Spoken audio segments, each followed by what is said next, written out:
Hello everyone and welcome back to Reality with Bad Gal Bri. I'm your host Brianna and today we are doing our live watch along to season 20, episode 10, Extending the Olive Branch. Now, if you're watching this over on YouTube, that means you're on my rewatch crew. So make sure you're commenting, liking, and subscribing. And for everyone joining us here, you know what we're doing here today. In a few minutes, probably give us like 10 minutes, we're going to be listening. I'm going to be watching and reacting and talking about this week's episode of Sisterwives. But before we get into that, we will just kind of be doing some chit-chatting and talking about seeking sister wife and what's going to happen with the Murrahfields now that Garricky was in jelly and he got himself in some trouble and caught some charges, which is disgusting. That man is a beady-eyed fuck, which I say all of the time, and he is such a fucking loser and a half. I am warning though that we will probably never see them again on our TV, which I love. They are so entertaining for me. Like, I haven't watched this week's episode because like Seeking kind of like fell down for me. So like it wasn't like my first watch. And I'm like really into rewatching Real Houses of Salt Lake City. Speaking of, Jen Shah's getting released, you guys. She's literally getting released. Now I know it's bad, but I want cameras up when she's out of jail, which I know Andy said that's never happening, so that sucks. But yeah, Seeking was kind of just meh. I did hear, though, that Jen Shah's getting out this week. On the 10th, I believe it is. Her sentence got commuted to the 10th. Yeah. So I'm like, and I just was watching the episode where she gets arrested and then fucking Whitney like puts on her Nancy Drew ass hat and she's like knows everything about like tax law, and it's just like, oh my god.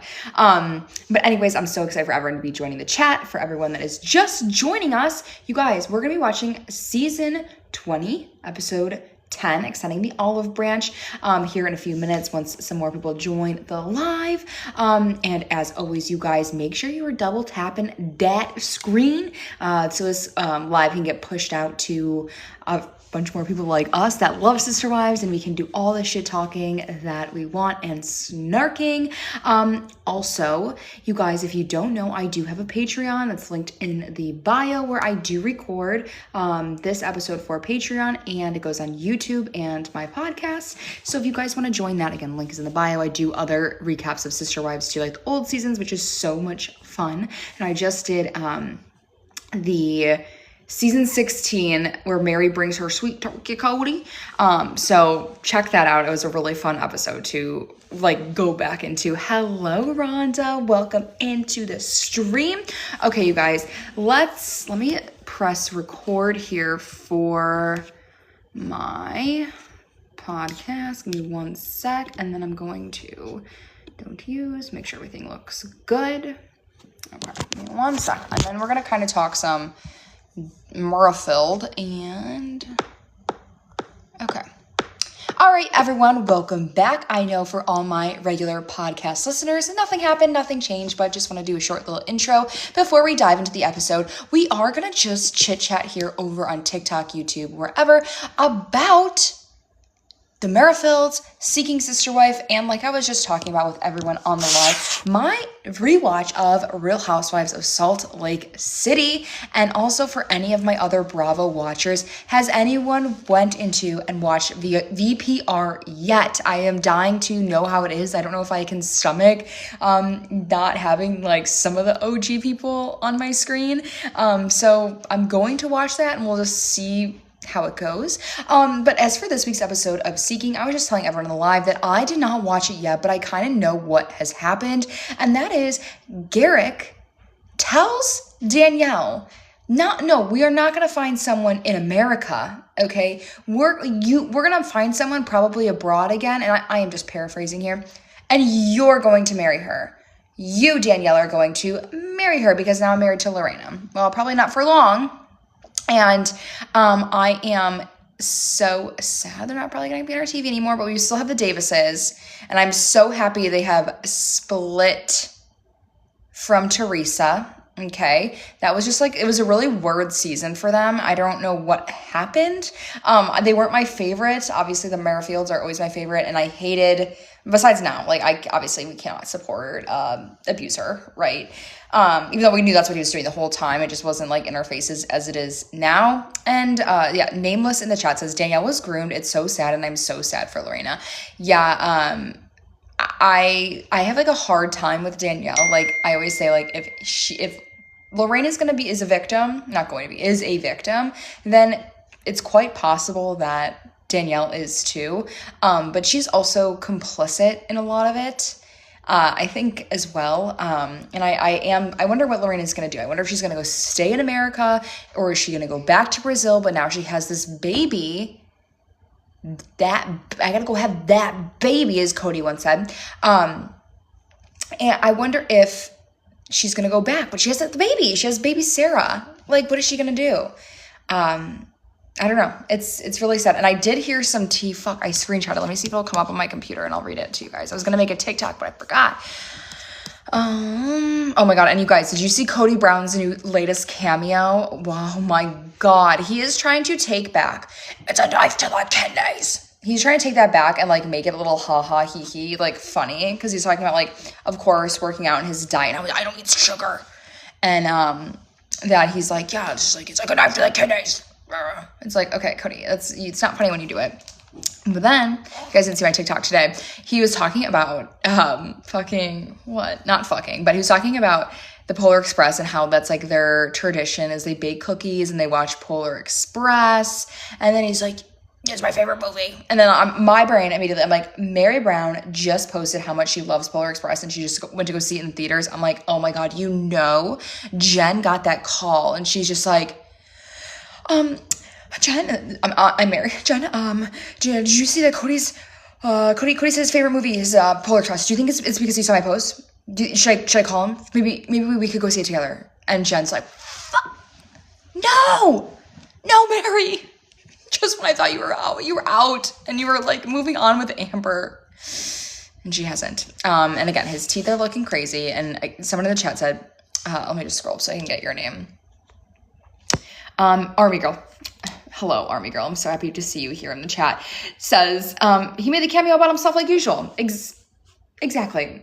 And then he just like gives workout advice, which was solicited. But you guys, I do want to tell you, like, this isn't about Sister Wives. This is just about me personally. I was down in my gym the other day at my apartment, and I'm like working out, and I see this guy in there that like his dog tripped him because our dogs were barking at each other like prior to this experience. And then he's like, haha about it. I'm like, I'm so sorry, like whatever. And then like I start doing my workout, which was like a side lunge. Okay. And I'm like just warming up. And this man grabs a 35-pound weight, brings it over to me. And I'm like, oh, sorry. Like I'll move. I'm like, I'm good for right now. Like you can like get your set in, whatever. And he's like, oh no, like you should just use the weight. Like, why don't you just, it's way better if you use the weight. I'm like, I don't need your unsolicited workout advice right now, sir. Like, what the fuck? I was like, did that really just happen? Like, the audacity, like literally the audacity. Thank you for the heart signal, Army Girl. So I just wanted to know that was like in fucking insane. NYC live stream says you saw about Leon calling him out. He's lying about his reaching out to his kids. I did see that. And we talked a little bit about that last week that he that they're lying. Okay, so back to my original thing here. I have this screenshotted. Okay, so here's some hot tea, you guys. So posting, this is in a Facebook group. Posting anonymously since we live in a very small town. I was in a courtroom 1 at 10:30 today, taking one for the team. As you probably know, the judge in the Merrifield case suspended the virtual viewing of the court since people recorded and took screenshots of the hearing last week and posted them online. That is unlawful. They will continue to suspend the virtual viewing for the December 16th meeting at 2:30 p.m.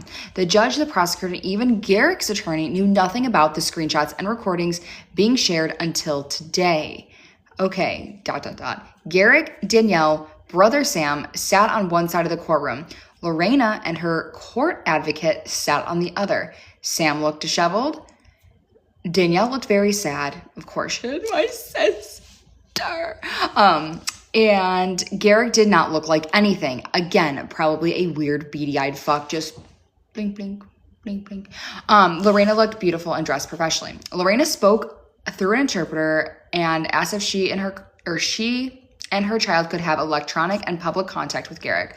The judge granted the contact as long as Garrick signs a relinquishment of firearms and ammunition affidavit, and he is currently living with Sam. Of Sam and Samantha. Crazy. Garrick did not say anything, and his lawyers did not say anything important. All right, here we go. Garrick, Danielle, and Sam left the courtroom together with the attorney and did not look or speak to Lorena. Garrick was signing papers with the clerk outside the courtroom when I left. It seemed clear that Lorena had no one here to support her. I'm going to reach out to the local DV organization and volunteer to help her in any way I can. So Danielle's still not doing anything. And like, wouldn't you like, oh my God. Like, and if the allegations that he threatened to call ICE are true, which like I'm believing until otherwise, yeah, I thought she would maybe be there for Lorena. Like, you're my sister, but she can't even fucking pronounce her name right. It's just fucking disgusting. Like, it really is gross. Okay, guys, we're like losing people like by the second here. Thank you for everyone double tapping that screen. Let's get into the episode now, and so we can start reacting. Okay, I'm gonna skip this previously on because we know what happened. And away we go. Let me make sure my recording is good because I don't want any fucking problems yet again. Because you guys know we've constantly had fucking issues here. Okay. And away we go. Let me know how the sound is in the chat. We got MERI. Okay, let me skip this shit too. Oh, forgot we're back in New Orleans. Oh, shit. Can't see my mic. Okay. So I am in New Orleans, and I have a fun trip I planned with my girlfriends, and we're just here having a girls' weekend. This is so great. You guys, like, I am really getting sick of Janelle's, like, couple friends where it's like, it's the last comic standing. It's like they gotta out-funny each other, and it's just like, oh my God, it's like just not, it's not giving the way they thought that it's gonna give. Rory, I did watch Kody on Special Forces, but I got kind of bored. It's not like my kind of reality TV show, so I kind of fell off. I would just, like, watch his parts, really. Pretty. I'm just celebrating, like, being free. The property's closed, like, it's free. I'm like, it's good. Everything's good. I'm here with Alice, who I've known for a long time, at least 13 years probably. Christina and Angela are my friends from Flagstaff, and I've known them a year or two. Cheers. Another beautiful night. Here's to Janelle getting a new man. Oh, yes. I mean, like, they are really pushing. Do you think Janelle's drinking a Tito's soda with a splash of crayon? I feel like she is. Because the way she's sipping that drink, it makes it look like she is sipping on some alky. Eating thing. It's fine. Whatever. I mean, it doesn't mean I have to act. Unfortunately, Yessie, I cannot show you the screen. It'll get taken down for copyright when I post it everywhere else, so we can just listen along. If you want to watch along on your own, I can give you timestamps. You just let me know if you want to do that. And you can put yours on mute, and then we can just do it that way. Don't wear you out with all the questions. No, I'm good. Yeah, it's all good. That's how she rolls. Wait, how did you tell your mom that you were going to be a polygamist? Well, I wasn't even at that point. Her mom was there. Like, her mom married her fucking stepdaddy. Like, why are we, like, going into this again? Like, can we get some fucking tea? Can we, like, talk some shit? Like, can we, like, get some more tea? Like, you know, like, Christine's book, I enjoyed reading, but upon, like, reflection of the book, it's like,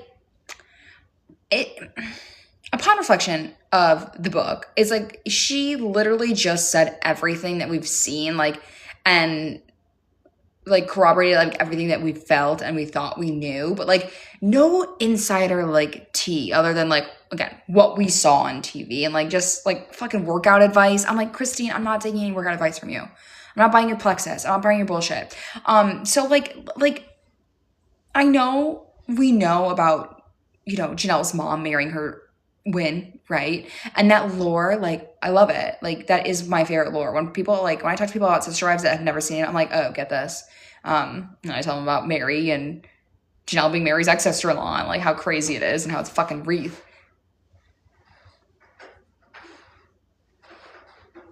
My cat is doing something. I don't know what she's doing because I can't see her. Hold on. Oh, I think she's scratching her scratch pad. Okay, sorry guys. Anyways, so yeah, that lore is crazy. Let's just get back to it, I guess. Okay. I was intrigued by it.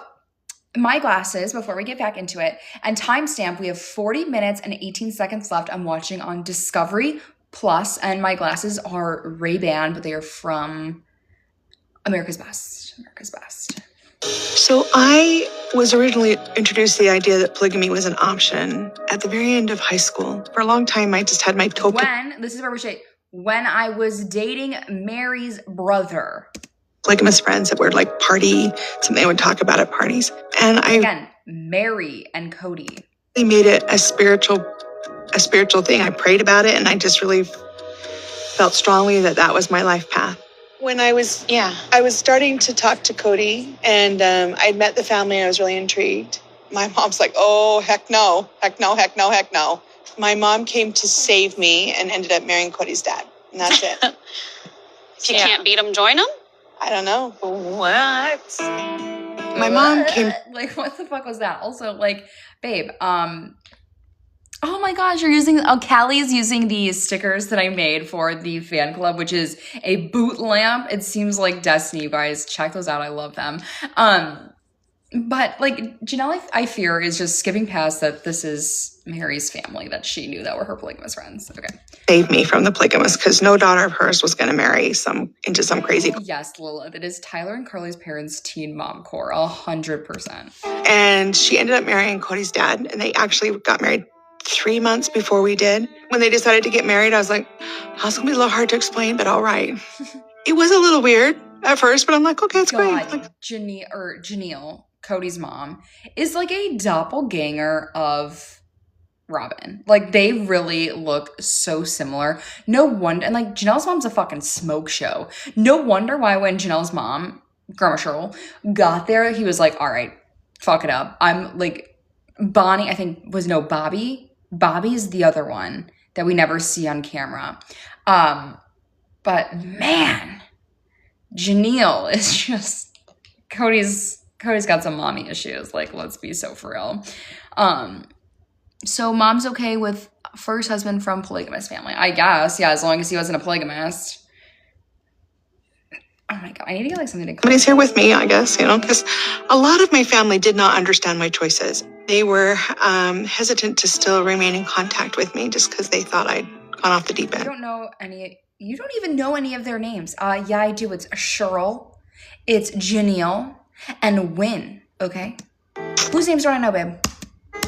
Okay, this is up here as a Sisterwives encyclopedia, all right? I got the files rolling. Oh, Kody, I just like, you want to go see? Oh, you're going to apologize? You're going to apologize? Oh. Things I say to Kody sometimes, affect him. Even though I've pretended for seasons that I can't manipulate him, and even though I do, I'm just admitting it now. I don't know. Were there any other women that you guys had considered bringing into the family before Robyn or after Robyn? No, there was one before me. Okay. The underage girl, let's not forget, that was before Janelle, is now who we're talking about. Was her mom married to Kody's dad? Guess Grace. Janelle's mom married Kody's dad when she went to go visit. Boss Nova says, I legit say Kody to my husband when I'm bored. Oh, Kody. I love that. That didn't work out. The wives always have a say if somebody is going to come into the family. It's not like the husband comes home and says, hey, here's my new wife. That would... not Robyn. I overfly. And if you read the book, like if you read Christine's book and you also read which I will be reading again once Sisterwives is over, the OG, sorry for the snores, the OG Sisterwives book, they had a few where I think they only talk about this one.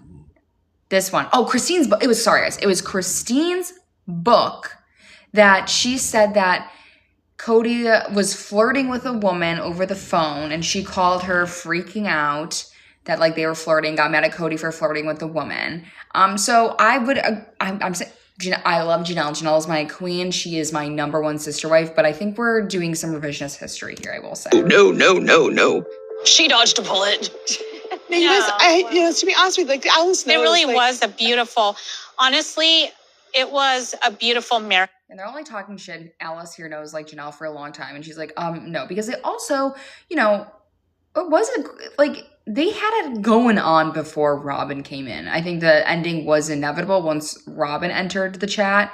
And I think maybe Kody would have cheated on them anyway because he was probably bored. Between all of them in the beginning. Like, I would love to see some sort of like, everyone's happy for each other and... maybe in a decade. Listen, Kody Actually, I don't want to see anyone happy for each other. has a victim card and he likes to play it, right? That's awesome. I love Janelle laughing so gutturally.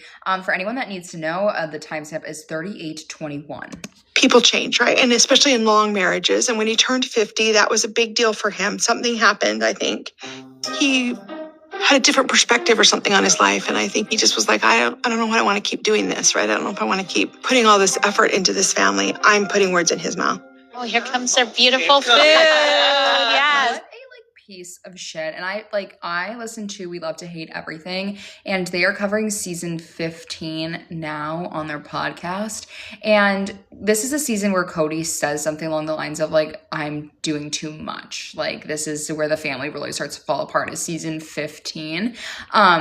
And, like, you can't just decide that. Like, you're the one that chose to have 4 women and a fuckload of kids. Like, what, 18 children, 3 adopted. I digress. But you can't just be like, I'm sick of it. I don't really like it. It's fine. Like, I'm doing too much. No, you need to keep doing until all your kids are grown and your wives are happy, but your wives haven't been fucking happy for years. Franny in the chat says, thank you for the Thanksgiving episode. I'm so glad you enjoyed it. I had so much fun recapping that. All right, so this is the garlic blonde. Oh, how pretty. Oh, my God. Can Smells so good. You don't have any handsome farmers around us, do you? I wouldn't tell you. No. My children are grown. They are really essentially independent. For the first time ever, I'm like, wow, I can do whatever I want. I can pick up and go with my girlfriends to Hawaii on a moment's notice or New Orleans on a moment's notice. I mean, like, you know, we planned this a little bit, but yeah, like I kind of enjoy that. And I kind of want to get back to...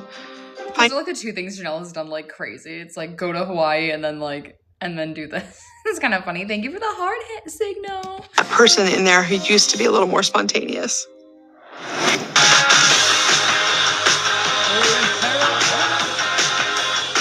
So Amber and I have been wanting to take a trip to Las Vegas. Have a seat. You gonna tell me what you've gotten us into? I'm a little scared. Oh my gosh, I'm a little scared. And I did find this dating I event. noticed my face. Like I just like looked over and like it's like Mary comes on my screen and was like, remember when Christine said, Mary, you bring an energy into the room. And she really does. She really brings that energy into this room. There. And so I'm going to let her know that I found it and we're registered and we're going to go. Nothing's ever that funny, Mare. Maybe you could explain to me what it is that you've committed us to in Vegas, of all places. Well, I mean, listen. So it's not going to be like a speed dating thing. Like, what's it called? I don't know. It's like Vegas Girls or something like that. Are we going to end up strippers by the end of this? Do you want to end up strippers? No. I mean, they make good money. The host. Oh my God. Oh my God. This is just like, it's just Vegas girls are going on this speed dating event. Clearly Amber doesn't want to go, but now she's like, anything that MERI does, now she is just roped into everything that MERI is doing. And hopefully MERI's paying well. You know what I mean? This event, it's called Vegas Girls Events. What kind of girls in Vegas is this, really? MERI's probably like going on like a lesbian speed dating like event. She's like, Amber, surprise. On social media about it. If you're ages 40 to 55, we're hosting a singles mixer with matchmaking technology. I mean, that's perfect. They're at like in the Instagram reel, they're at a top golf situation. 55. Okay. You're 40, I'm 54. Okay. It's a singles Keep mix-up. going. Keep Mary's just about to hit the cutoff. Perfect. Are you sick of And Mary loves young men, as we saw when she was on that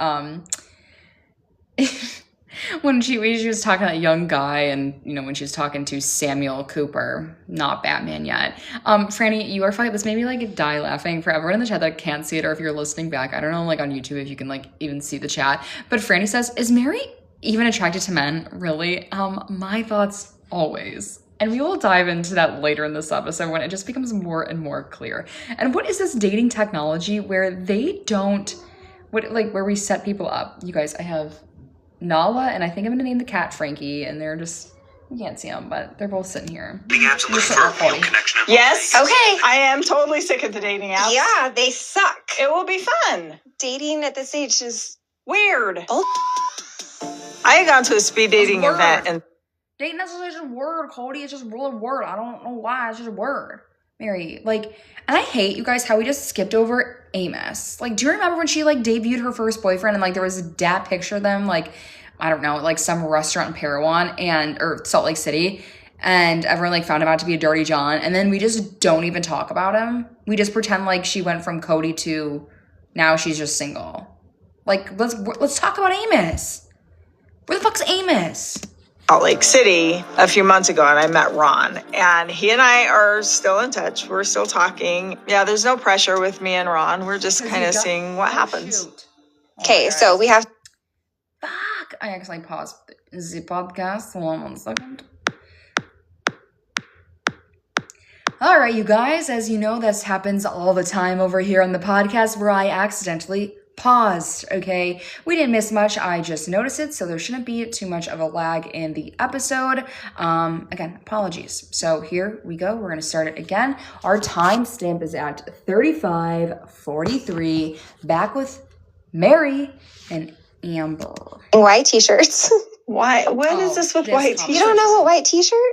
Spring break white t-shirt contests. Oh, is that the same as a wet t-shirt contest? Is it wet or is it white? The white gets wet and then you see all the things. So is it white? It's white We because call it a white t-shirt or a wet t-shirt? This If is it's a so goddamn stupid.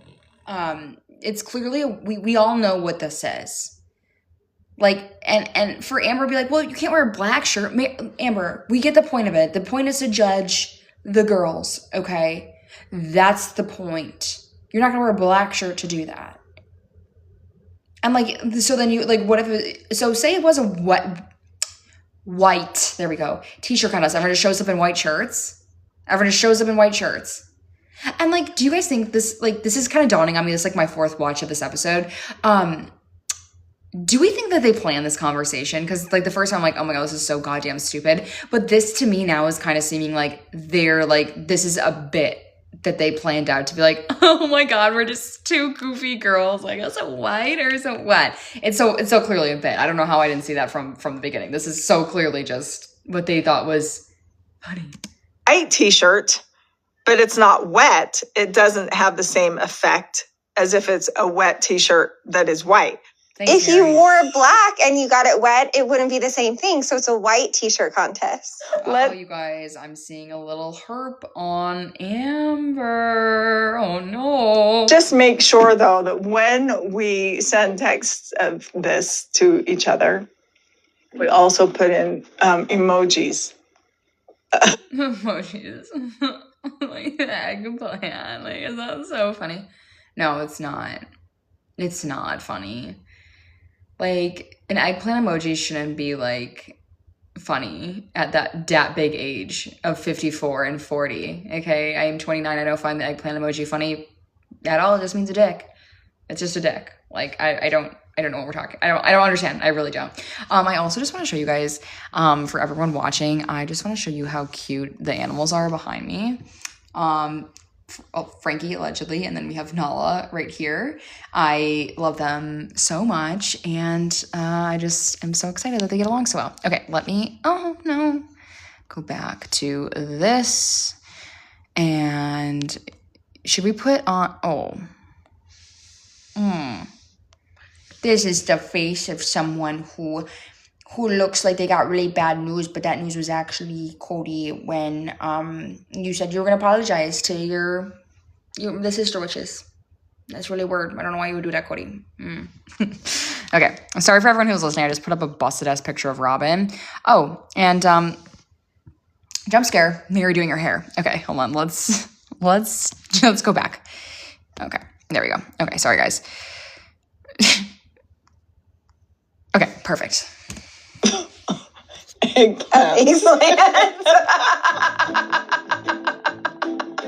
Are you gonna text me an eggplant if you It was not that funny, Amber. It was not that funny. feeling something? Like, I would much rather be with Janelle and her like comedian friends than these two ladies. I better not be feeling somebody's eggplant. I promise I'm not Mary, maybe you should try filling an eggplant. Maybe you should try filling their eggplant on the first date. Maybe just try it. Just graze it. Maybe you should make out with them and just graze it. Like, I don't know, you're 54. Like, try something new. But you don't want to do that because you like women, allegedly, and you want Kody. an eggplant. It's not that funny. Like, You're nervous. Hate this. Because dating is weird. Dating is I'm weird. so excited you're here too. But Oh, everything's fine. I'm confident. you're stressing me It's out. fine. Your face, like, it's stressing me out. I feel like that I go. Amber is just like a very anxious person. Like, you can just fill it through the screen. Into like first dates with very low expectations. And I know like at the very beginning, it was like, oh, maybe this could be something, or maybe this could, you know what I mean? Were you expecting to feel something right off the Fill? bat? I don't want to feel anything. Like If I the don't want to fill anything, then you probably shouldn't be dating. And like, I made a TikTok about this, and I want to say like MERI is over therapized herself to where like, and I don't know if that's the right word here, but I grew up in a chaotic household, and my therapist like was like, hey, like you pick people because you like love the chaos of what they're bringing to your life, and like that's actually really not normal. So like you need to like, you know, you need to be comfortable with like sitting in the like, you know what to expect from somebody, not like a chaotic up and down, up and down, up and down. Veronica, what are you talking about? Girl, you are repeating every word of what? Of what? So the just like really threw me off. So like, and that's what MERI is like doing, but she's like over like doing it, I think, and be like, I should fill the speaker is. What are you talking about? Where she just like fucking is just taking every word, but like I'm feeling nothing now. Like we're just feeling absolutely nothing here, Kody. And then also, fuck, I forgot what I was gonna say, and now I can't remember because I am distracted by the chat. Okay. butterflies and stuff, like that's what makes it like fun initially. Yeah. You know? And Yeah. so to not have that, I would feel so bored. If you're bored, most people will be like, oh, this is not right. But is there a difference between bored and calm? Because I'm good with Yes. feeling calm. I'm not good with feeling bored. You know, like for me, like my relationship was it was very, very dysregulating Yeah. being married to him. Yeah. He who shall not be named, Kody. Because it was like, I never knew if or when I was going to have any attention. Yeah. But like, okay, MERI, you haven't had attention for years. Like, you were not. Okay, well, I know what you're saying now. Okay, maybe that's better.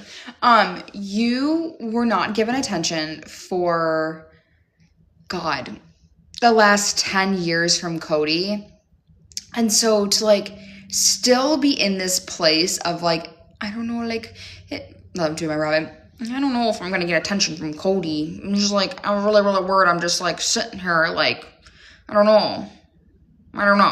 Like, it was just like, I feel like, you know, it's just chaotic and whatever. You haven't had that in for forever.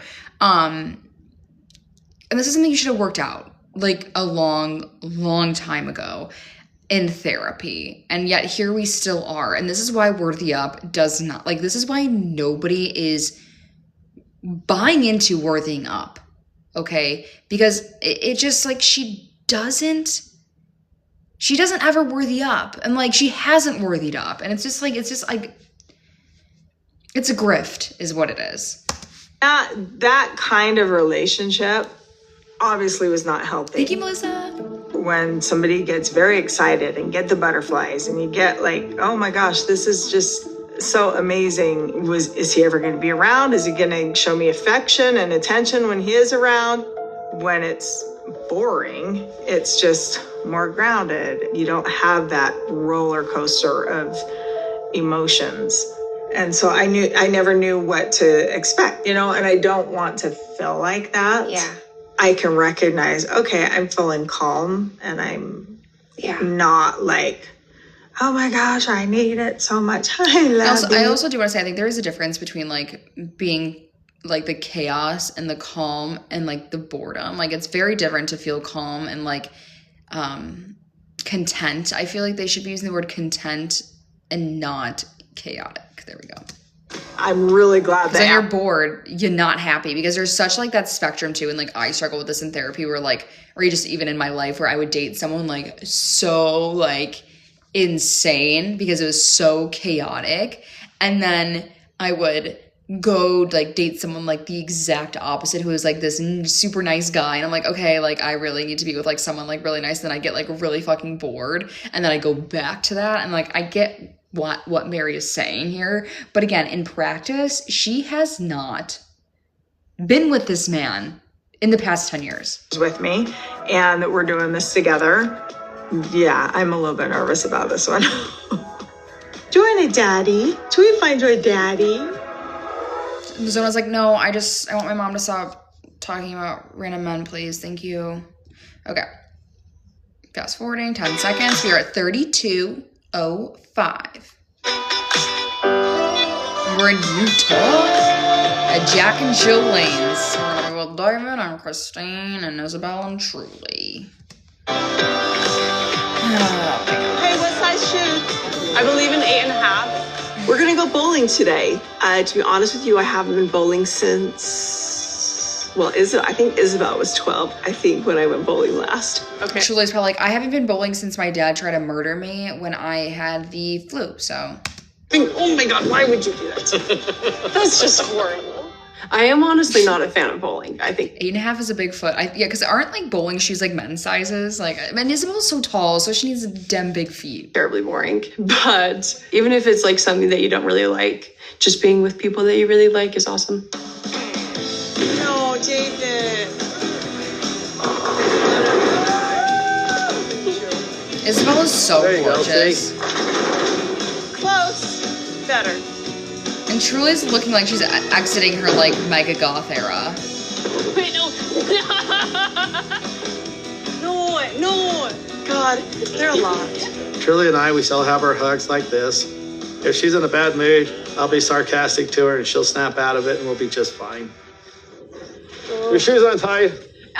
David, you're messing me up. David's like energy would grind on me after a while. And like I come from like a family of like very jokey people, and like I'm a big jokester myself, but like he just like kind of exhausts me, I'm not gonna lie. So David is like very much a jokester. Wait, you run to put on? Oh my God. What? Where'd it go? Got her. He doesn't take anything too seriously, which is very awesome. Oh yeah, it's really awesome. When my mom and David first like started dating, like it all happened like very fast, and I wasn't like used to another man in my mom's life, so I was really worried about what kind of role he would take up. I was worried mostly that he would like take up the role of dad in our family, so which sad. We have a dad, so I was like, I thought that he might like take up too much space. He doesn't do that, and he never. Well, your dad like occupies zero space at all.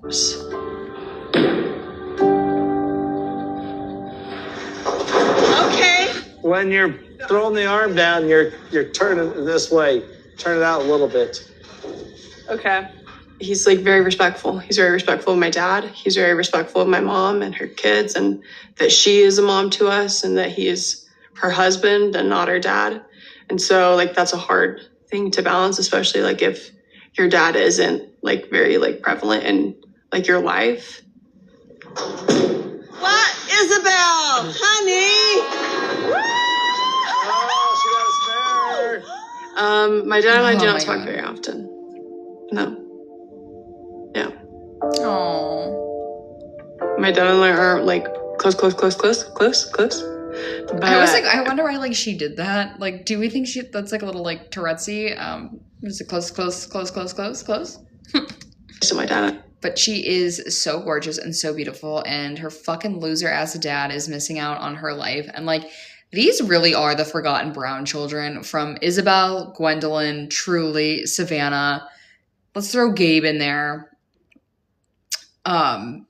He just did not give a fuck about them at all, like in their formative years. And it's just so sad. It's just like, it's so fucking sad that he, like, again, the surgery, everything. Yes, Juju, I do have a podcast. It's called Reality with Bad Gal Brie. Link is in the bio. Thank you for asking. All of this will be posted on there as well as YouTube. But yeah, she may have stuttered because she got like emotional and like I could tell like she was like smiling, like, okay, we're not that close, like did a little laugh. And like, I see myself in that, like I do that when I'm uncomfortable. And this is just like, it's just, and to see him, like, it sucks to have to see your dad doing it for the other kids that are the same age as you, i.e. Bryannah and Aurora. Like, he just didn't, the way he cared, like, and Robyn's such a fucking bitch for that. Like, not promoting the relationships. Like, you gotta get the fuck out of here, dude. Go see your other wives. Go see your other kids. And he just didn't really care. Did not care enough to do that. Oh, there she goes. She's dialing yes, in. TT. Oh, one left. Woo. Like I've realized like how much of like Christine's outfit is horrible too, you guys. It's like a black shirt with this like cheetah, Madison. Cheetah skirt. It looks horrible. And also, you guys, that tattoo on her leg, it's like, oh God. It's just like, she's like such a tofu girlfriend of like absorbing everything that her boyfriend is doing. And it just like, I don't know, it looks really bad, I think. Has in my life. I mean, she's two people in one. She can be the dad and she can be the mom, and she's perfect at it. And so, and then David's awesome too. Good job. Oh my God. I fell for her. Oh. Yeah, no, it's TT. I always remember skirt pulling with my kids family. see me in a full functioning relationship, and a loving and romantic and fun and silly, and I love that my kids get to be David has the weirdest body, and I'm not body shaming him, but he's got the smallest little legs, his like belly, and like, oh, he's just got a really weird dad bod. to a great couple like us, honestly. Okay. Everybody ready? 1, 2, 3, cheese! I think it took. All right, back in Flagstaff for the first time.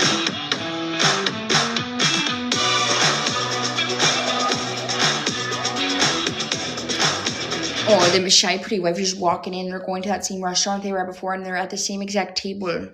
Oh, thanks for guiding me, Kody. I wouldn't have gotten there without you. Thanks, Kody.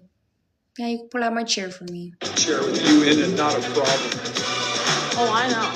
Robyn and I are going out to dinner. Oh, I know. We're going to have a special night to a great place, and I got something really special that I want to talk to her about. I want to talk to my wife about something really special. I'm going to tell her I'm going to apologize to her sister, witches. Also, this might be after her special forces, because, again, Kody's hair is looking pretty fucking bad, and he's looking gaunt, and he looks like he has less hair in this. So I got this idea that I've been thinking about a lot, and it's more than an idea. She's like, oh my God, what is it? Are we going to do a vow renewal? Are we going to have, like, finally our own wedding to ourselves? Like, is that going to be it? And, like, to be the people in the back of this, oh my God, I would absolutely do anything to be filmed in the back of one of their scenes and just, like, be watching. But, like, I would be the people at the corner of the bar just, oh my God, like, that's Kody. That's Kody. The thing that went down with trying to sell Coyote Pass, I was like having traumatic responses to what felt like still being a connection to these exes that made me feel manipulated and unsafe. That was like a big ass word salad. Like, sir, what the fuck are you even saying? Like, what are you even saying here? I feel like, shut up, dude. I'm just trying to make people happy. After the Silicate. Who have you made happy? Because like 2 weeks ago, you were about to sell everything out from underneath everyone and not do anything. You just sold Coyote Pass because Justin Bemis found you a buyer, okay? And you bought this big ass new house and you needed money to pay for it. You had to rob Peter to pay Paul. So you're like, okay, fine. Like let's sell the fucking land. Who cares? Let's sell the land. Because it's convenient for you. Like, you're not being nice. Like, when are you ever nice to anybody? I had this experience where I just felt like I was disappointed. The real factor is that I was disappointed because the wives didn't want to have champagne. They weren't excited to see me, you know? They weren't that happy about it. So I was real disappointed that no one wanted to, hug me. Oh, shame.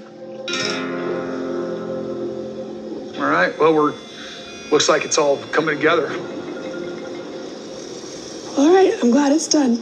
Glad it's finally done. We finally get it done. We meet with them, and it's just awkward.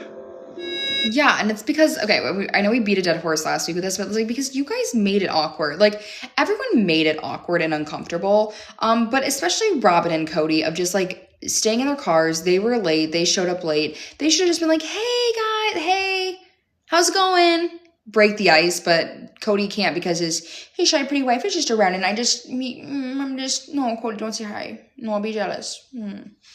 Especially with you and Janelle. Like, well, hello, I wasn't Corey. getting along with ex-wives. I had so much venom and vitriol toward them. As I look back on it, the only part of it that I control is my own behavior and my own actions. And I'm like, well, if I would have done He just got therapy for the first time. that better, then we wouldn't have all this angsty distrust. He is so close to being self-aware, and then he just takes like a fucking left. He's like, but I just want them to stop talking about me. That's why we're doing this. After that whole experience, and it was still just weird at Coyote Pass, and then you talking to me about getting therapy, I kind of got just prayerfully tuned in, trying to go, okay, God, what should I do about this mess that I'm in and how I feel? It just started. The mess that I created, how about that? And this sort of vibe that I need to go apologize. Her face and her silence, again, you guys, she is so upset. Just eyebrows all the way up. There we go. Oh my God, I'm doing it. Okay, for everyone listening, I guess I'm doing Robyn's face here. She is so just disgusted that he's even bringing this up. And I know Kody and Robyn's scenes are kind of scripted, but he goes off script a lot of the times. They plan what they're gonna say, and then again he just goes left. It's just so bad. Again, you should be the person that she pretends that she is, and her fucking forehead wrinkles are so bad. She really needs Botox. This woman has not aged gracefully whatsoever. It's it's showing the kind of person she's on the outside that she's on the inside. What was I saying before that? Yeah, I just wanted to be fair, Kody. Who are you? I don't even know this man. And then now you're why are we not, you should go apologize. Yeah, Kody, I think that's a great idea is what she should say. You did hurt them. That'd be a great idea. Why don't we say that? That's fucking weird that you're just, yeah.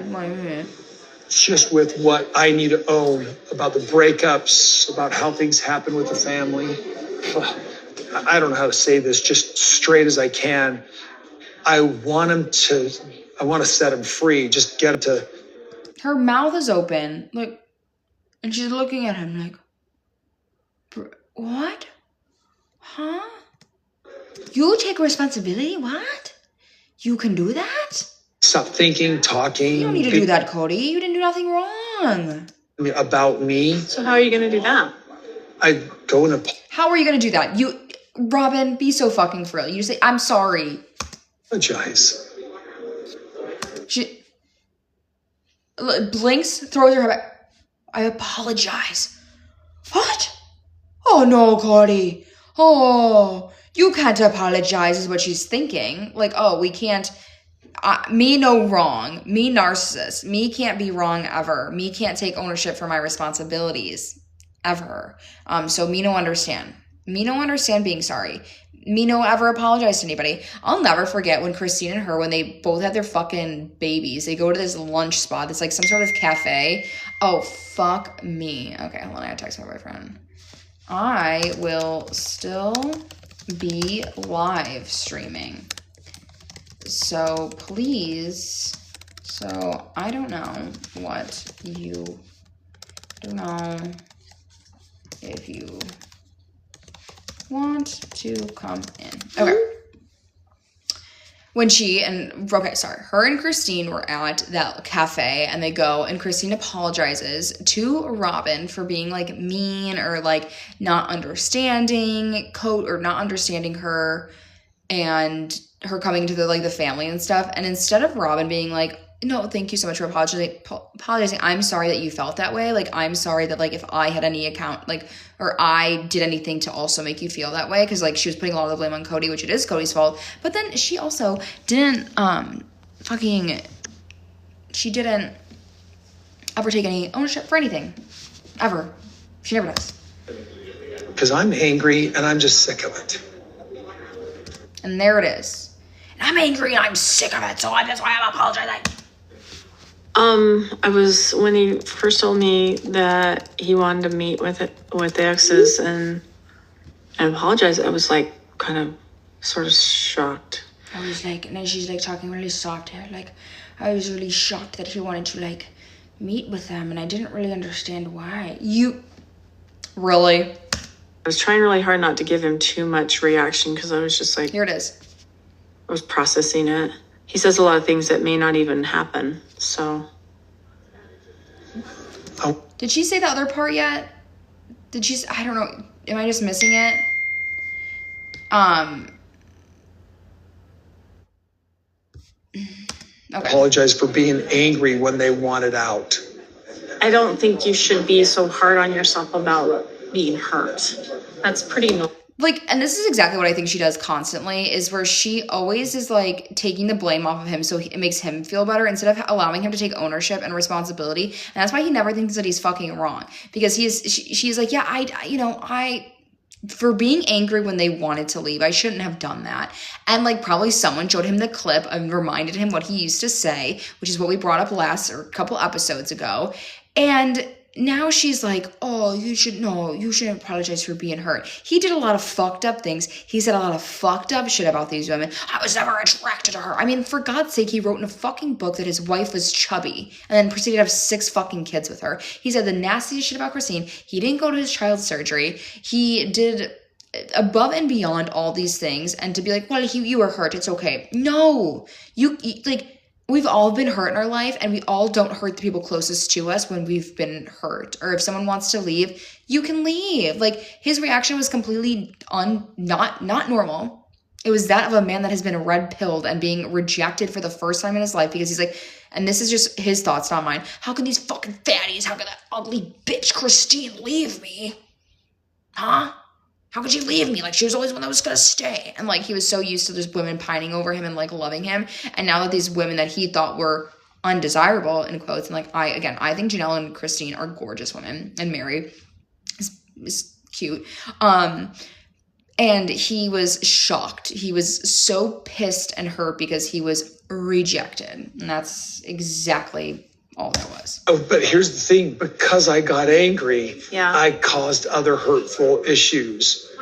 Like, this is an apology to all 3 of you. I don't want to do it at the same time or anything like that. I don't want you to get some funny idea where I'm going to meet with all 3 of them. And this was weird to me too, why he specifically had to point that out to Robyn, that I want to apologize to all 3 of them, not at the same time. I don't want you to get a funny idea. What's so funny about meeting with all 3 of them at the same time? Like, why would that be weird? Why would that be a funny idea? I feel like that would make it the easiest to meet with all three of them, not one-on-one, because, you know, Meri just wants to fuck him. That was just really odd for me. Like, did anyone else find that, like, weird that he had to, like, mention that? Every time I have watched this, I have thought, like, what an odd thing to say. I just wanted, because I think that would set me up for just total failure. And he's like seeking her approval here. There's a Are you hearing what I'm saying, though? The idea of this apology? Yeah. No, I didn't mean to interrupt your thought, but I'm not sure if I've made myself clear. I seldom do. Yeah, we know. Also, so someone in the chat said, well, you know, it's setting up storyline 100%, but how great would it have been to get all three of them together? And then we can also do, like, separate storylines. Like, we need to, like, do things so we can get these people, like, together, because, like, that's the show, right? Before, I know you've got some other thoughts, but the first thing I want to ask is, do you think that's dumb? Do you think it's, I mean, not dumb, I mean, like, foolish? Do you think apologizing is foolish? No. Like, what the fuck? Okay, I'm gonna go 10 seconds ahead. 10 seconds ahead. Okay, 10 seconds ahead. Okay, we are 23:47. Orleans, and I want to make sure we maximize the things that we can do here. Like, if I was a sister wife, I would just look at the other wives as best friends. Yeah, I mean, that's great if that happens. I would be too jealous. Like, I could not do the multiple wives. Like, I'm a Latina, so I'm already jealous enough. Well, look, I didn't grow up thinking, oh, I'm going to live this life. Like, when it was such a strong religious conviction. And so I kind of went into it. Got another cocktail in front of her. And yes, Mama Jen, I totally agree. She says he's always groveling with her and begging for her permission. We were going to all be best friends, you know, and this utopia thing. And then the first week or two, Meri and I, it didn't mesh well. That's horrible. I think I went in so idealistic thinking, oh, this is going to be awesome, you know. And the conflict started like almost immediately. And I thought, because Meri should never have been a sister wife. She is far too territorial and far too jealous to ever be a sister wife. Okay, this is very different than what I thought it was going to be. There was never like an exit plan. I was committed to my faith and I'm like, yep, I'm going to figure this out. Do you feel like there's going to be a day where you're completely separated from the entire family except your immediate family? I think we'll always be a family, like really, truly. Because now the next generation's coming, and McKelty and Tony now live in North Carolina. Okay. So those babies are going to come to me in the summer. I think we might have discussed that. I don't know if she wants that. Gonna have to just tell her. Like fucking Avalon will try to cut EVK's hair. What's gonna be? Would you ever go to counseling with Kody and Robyn to try to fix anything? I love Janelle. I don't like them. Yeah. I love when she says that because it's so fucking hilarious. Like, I just don't like them. I don't like them. Like, no, I'm good. Summer Vibes in the chat says, what makes you say that about Meri? Asking because I haven't noticed it. What did I say? I honestly forgot. Like, sometimes I like say things that I forget. So let me know down in the chat, what was your question? Like, just more specifically. Wasn't Janelle married to Meri's mother? No, Janelle was married to Meri's, oh yes, her brother. But they had known each other prior to, and this is why I think, that she's jealous and territorial because, like, she is, constantly, comparing herself to everybody else. She was nasty to Janelle the second she got in there. She got nasty to Christine. She's always talking about people's looks, like Christine said when they went on that cruise. She was talking about her body, like always diminishing her in front of her family, just bring her down. And then when Janelle entered the family, she would be all over Kody in front of Janelle and be like, Janelle, the way you do things isn't right. Like, you shouldn't fold a dish towel like that. Just like Kody said, I don't like spearmint is how Meri would react. And that's very just like, we can see that with Meri, like, so through and through. Okay. No. Fuck no. I want to hang out with Robyn and Kody. Why? There's no point of that. No. Why would I need to do that? Now that we really know storyline, Janelle, that's why. All these things how you feel, I think it's going to be so much easier for you just to move on and get past everything and really release, you know? Look, a spiritual release is not something I've really thought about. But when Meri told me she had gotten one, I'm like, oh, I could. I think for a long time, or at least the first couple of years, I'm like, I don't even want to think about it. And now I'm kind of like, okay, what do I need to do here to like finally really put this, like end this like completely? Obviously, there's no legal marriage. And so there's no legal divorce. Like, you don't have to get a divorce. But a spiritual release is essentially being released from the spiritual covenant you made to be married. I just need to make sure all the little pieces are in place. But now I'm like, I think it's time to kind of really cut all those ties with Kody. So it's become more of a thing in my brain now. Like, 'cause I want to cut that final tie, whether I imagine that it's there or I feel that it's there, whatever. I just maybe need to make sure and cut all the ties.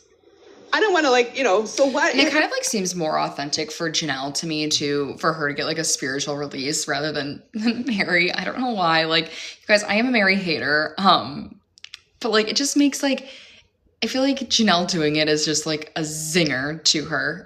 Yes, the show has been airing since they have been separated. Muriel is still on. We're 20 seasons strong. Religion is right, and I wake up and I'm in heaven and I'm married to him. I'm like, oh hell, I'm not having that happen.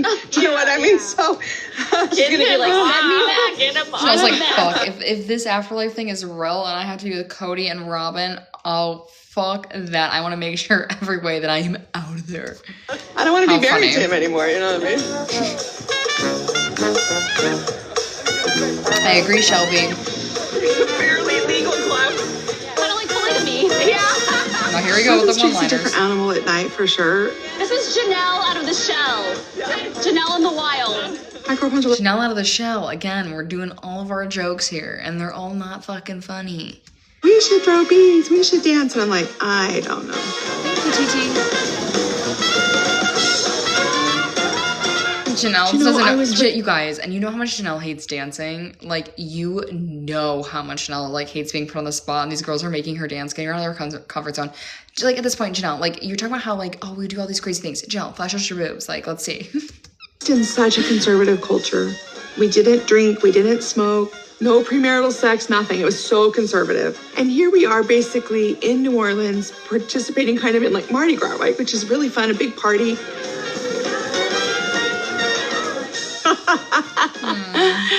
You're bolder in the dark, right? Oh, here we go. So many people down there. Look at all your people.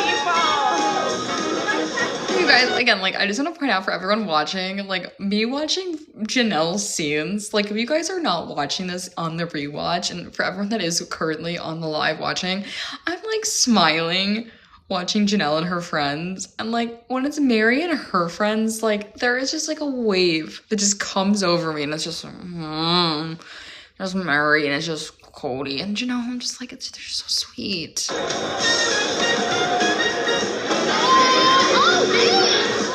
Janelle got flashed by a man.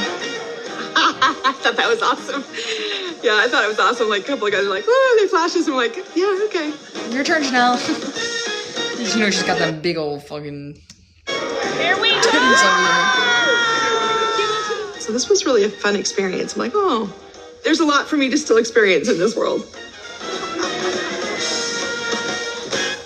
Oh, I love this. Okay, I'm gonna go 10 seconds ahead. 10 seconds. And we're in Las Vegas, you guys. We're getting a peek behind the curtain here in a few minutes of Meri doing her hair. Now, this is the breaking news of it all. And they show us these two showgirls, and I mean no disrespect, but they are so busted. So busted. God. Okay. Also, I have an issue with this. Meri and Jen are opening this bottle of wine. It is you know what? I might be wrong. Hold on. I need to go back. And I'm not. Hold on. Sorry, guys.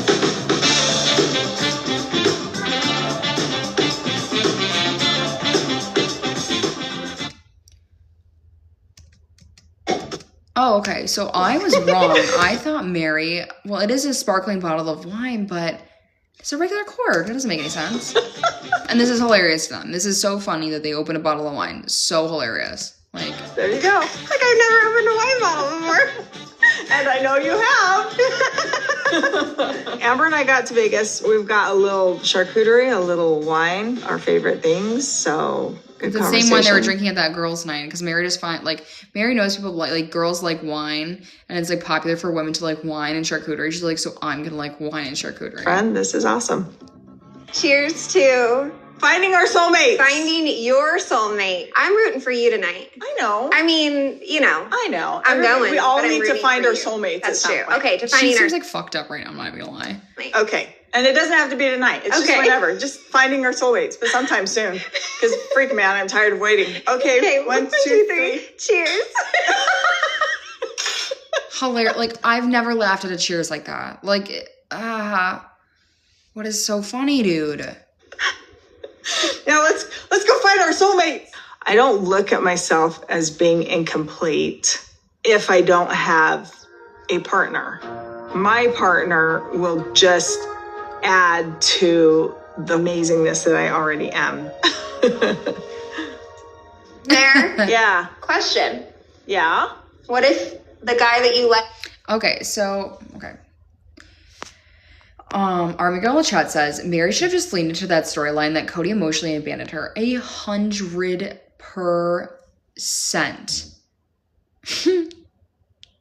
Okay, well, let's go back to that in a second.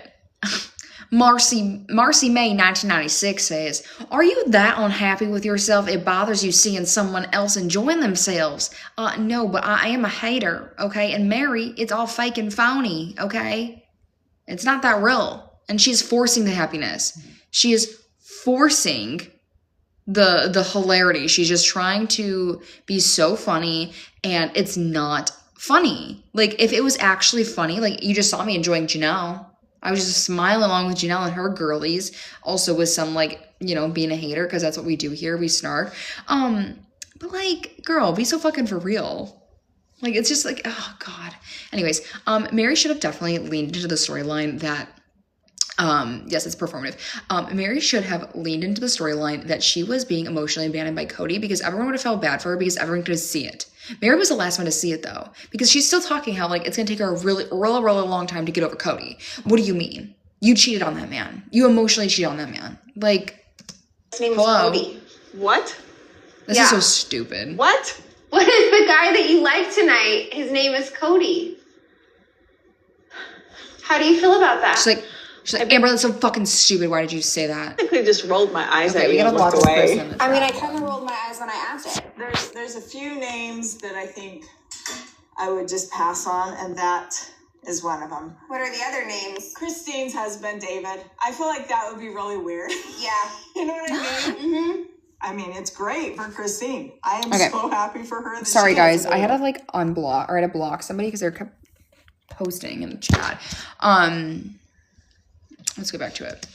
And for that reason, I cannot. What if he wants to try polygamy? No, I'm not interested in polygamy. I've done that, and I don't want to do it. So, like, if you match with somebody, There she goes with her straightener, you guys. got It's to the happening. end, and like that you guys were Like totally Sheila say, it's all happening. and you found out that they were polygamist, Like, it would be he done. actually had wives? Yeah. No. Okay, what if he didn't have wives and you were the one to say it? Like, would that make a difference? No, it wouldn't. It doesn't fucking matter. Mary, you're not built for polygamy. No. I have Or men. had men kind of joke about, like, oh, I get a bunch of women. No, not interested in you. Also, what I find pathetic about Mary is, like, she in the past has said, like, well, I'll just move for a man, Kody. I'll, like, if you know, if he wants to, like, I'll just move for him wherever, you know, my man is at. Like, something along the lines of, like, when she finds a partner, like, she would move for him to a different state or wherever else. And it's like, to me, that's so pathetic. It is so fucking pathetic. And I hate it. When we started it, like, when Kody and I got married. Oh my God. So this is where she's doing her hair, you guys. And, like, I don't have the best hair. Okay, I'm oh my God. I'm really working on it here, but Mary is putting her wet product, like some sort of like mousse, some sort of wax on her hair, and then taking her flat iron and just zinc. And it's just like, it's just sticking, just flipped out. We are getting a peek behind the curtain. And her, like, and like, I know we all age, like we all are aging, like, and MERI looks good for her age. Like, I will say that, but like hers, like the level of tan on her skin is concerning. Like, this is not her natural color. And it's just like, it looks so bad. And like, this is why MERI's hair looks like a fucking Lego block. Like, it's a Lego, like her head is a fucking Lego in all of her talking heads because it's so fucking stringy. It's so dry. And she seems to think it's current and edgy. And she loves being edgy. If you guys remember back in the, what's it called? The commitment ceremony, she's like, well, I'm edgy. Like, that's the word she used. Like, I'm edgy. It's not. Like, this is like the same, my mom has like a flipped out haircut still too. And it's just like, it's not in, babe. Well, she might not anymore. I don't know. I don't really see that woman. Okay, well, maybe 1 second. I have to text back here. Let me see how long. Okay, whatever. That is what it is. You guys might be getting a peek of my boyfriend. He's coming in. It was about, like, it was part of our beliefs. What did MERI ever do to me? MERI just didn't, like, if you haven't been watching this entire time, MERI just bothers me because she's so inauthentic and she is just a pick-me. That's what I believe. That's what I thought was right for me, you know? Yeah. And I don't have that belief anymore. And she legitimately abused some of the kids. I didn't choose polygamy just for the sex. I know, TT. I agree. It's like, oh, God. Or the lack thereof. Either way. Oh, we have a man in the chat. But in all Nathaniel. seriousness, though, like, I chose it for a purpose. This is Janelle's wedding day, and like MERI is just like, she's just sitting there in the back, and like Janelle and Kody are all smiles, and fucking MERI just like bringing her energy to the room. The religious background, I was fully invested in Kody and my sister wives and our family. Like, there is a purpose to it. I don't believe that anymore. Maybe I'll get to heaven and find out that I was wrong. Maybe I won't get to heaven at all. I don't even know. But it's not something that I believe in or subscribe to anymore. So no, I'm not choosing to live polygamy again. Like, MERI, we know. Like, I don't know why we have to go over this every single week and every single time. It's like, I'm not doing polygamy. MERI, you have not lived polygamy. Again, 10 plus years. You just haven't been in the rotation. You haven't done anything. Kody doesn't like you, babe. Okay, so what are you hoping for? Tonight? Yeah. I'm not looking for a feeling. So you're looking for a friend? Well, I mean, I want more than a friend. You're looking for a friend that you're physically attracted to? Oh, God, the hair, you guys. The way she's just slamming her hair into that like fucking flat iron. God. And I think the ladies at one point did like microblading their brows because her and Christine just have like, and Robyn too. I don't think Robyn microbladed her brows though. God. It's just a rough look for MERI. Okay, just wanted to... Okay. I want somebody who's going to cheer me on in all my endeavors. Like, I just really want just a very grounded, hey, we can talk. We laugh, we communicate. I think that's what, like, all MERI, like, is like her base thing. We can talk. That's what I just want in a man. A man that'll talk to me, because Kody didn't talk to me for years. I'm looking for. Are you okay with this tonight? Are you good? Yeah. Are you comfortable? Yeah. MERI, it's a little too late. Like, is she, we're already here. Like, we're already signed up. We're going. Like, it's a little too late to be like, are you actually comfortable with this? Like, I don't know. I think I'm worried. Why are you worried? Because I think there are going to be red flags. We're here. We're invested. And also, I don't know what to expect with it. And I am a little bit nervous. I also feel like Amber is bringing an energy to the room just like MERI, because it's like, well, I'm scared there's going to be red flags. Amber, you don't have to marry this guy, okay? You like Nathaniel says, they're going to a Top Golf. Exactly what I said earlier. Their thing is like a Top Golf. You're going to talk to people, and you know her and MERI are just going to be in the corner just laughing to each other, okay? That's all that's going to happen. That's all. That's it. Like, have some fun. Like, we need to take a page out of Jen's book, even though Jen annoys the fuck out of me, and a page out of, Janelle's friends a little bit of just like, have some fun, girl. Like, hi. Do you need wine right now? Yeah, let's do wine. Are great.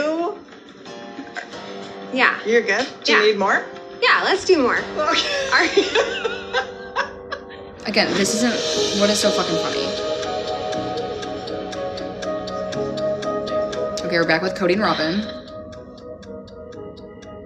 Sometimes I feel like if I weigh into... This is it, you guys. Everyone just listen to this, and then we're going to pause, and we're really going to, like, dissect what she says here. On some of his creative ideas, I can influence it in a negative way or a positive way. This specifically would be something that Kody would need to own 100,000,000%. So right there, Robyn is just telling us that, oh, you know, Kody, I don't like to weigh in on his ideas because, like, I can influence it, good or bad. Good or bad, I can influence it. Okay, so you are admitting that you influence Kody in his decisions because you have said this entire time that Kody has no head wife. Kody has no head wife. Kody doesn't listen to anyone. And you would be crazy to think that. You would be crazy if Kody listens to any of his wives. He's the man. So you just admitted, like, but now you're saying I influence his decisions when he's, doing them, sometimes. So there you go. You know exactly how to manipulate Kody in the way that you want, and you could, if you wanted to, manipulate this man to actually say sorry, but that's not what she's doing, because she doesn't want him to. Because she doesn't know how to handle the relationship being, like, normal and calm and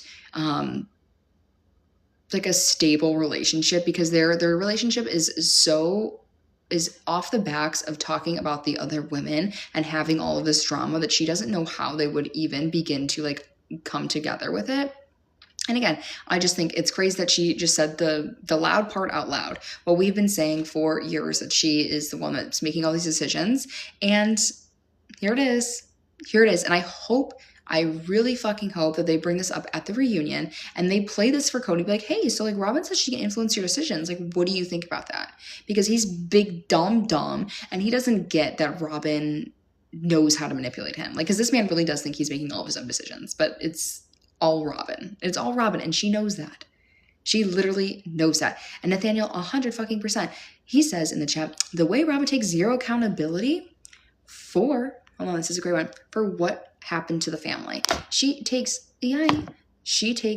absolutely no accountability for anything. And, like, I just recapped season 16, episode 8, 2 clicks, over on my podcast. Even in that, she just, like, sits there and it's like, I don't know why this is all happening. I don't know, like, no, it's like everything's happening to me. You can't, like, step back and be like, wow, I caused this. And she, like, told her kids in that episode, like, oh, Kody, like, the family's not coming. No one wants to spend time with you, Aurora, on Thanksgiving. They'd rather be with their own family. Like, God, it sucks. My podcast, TT, the link is in the bio. It's on Apple Podcasts. It's called Reality with a Bad Gal Brie. Same as my TikTok handle. And it's also on Spotify, wherever you get podcasts. It's there. And I also have a Patreon. So that's another thing. It's $5 a month for the same recaps like this, just not live. And they're of the old seasons of Sisterwives.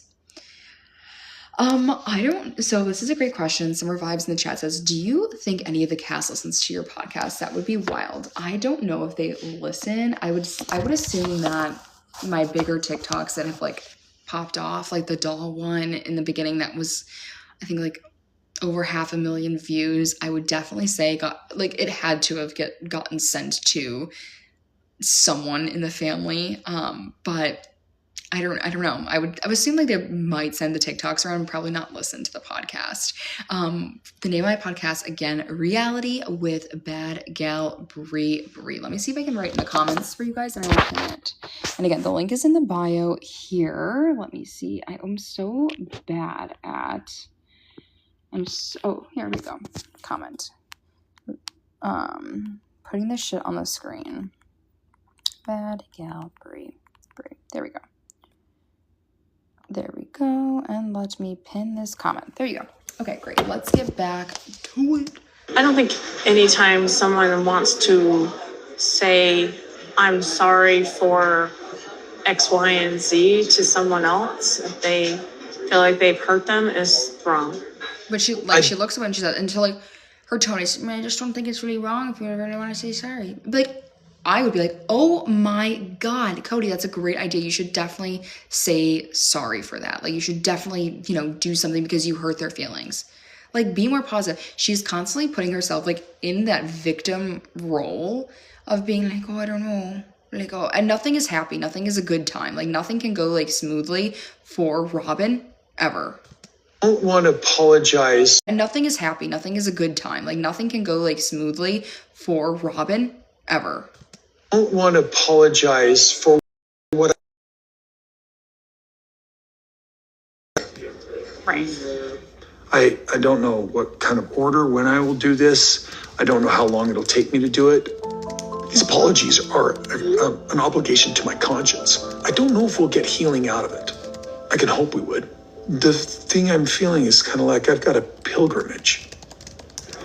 So is there anything in you, like, specifically you're sort of thinking about as far as things you want to mention?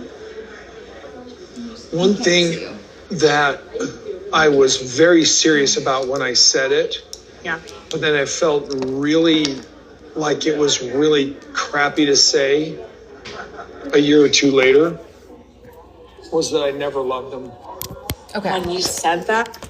Before we get Robyn's fuck-ass response to this, I am going to say that he's only saying I'm sorry for this. Sorry, guys, I have to charge my phone. He's only saying I'm sorry for, I'm going to say sorry because I never, just for saying I didn't love them.